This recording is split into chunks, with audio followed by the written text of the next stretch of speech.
we were prompted to design a power-to-gas facility, and a power-to-gas facility is basically just kind of like a battery for excess energy. And then after that, we had to design a storage system for all the methane we produced, and one of the main aspects of this project was to focus on safety.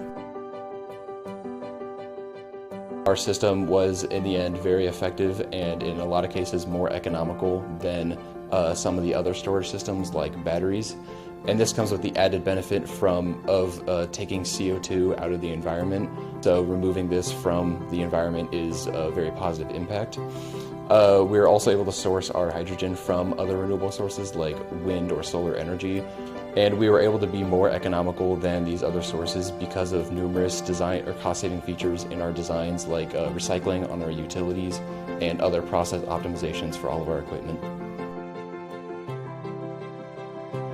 We got to learn how to use a simulation software called Aspen that's used in industry by real chemical engineers to model chemical processes.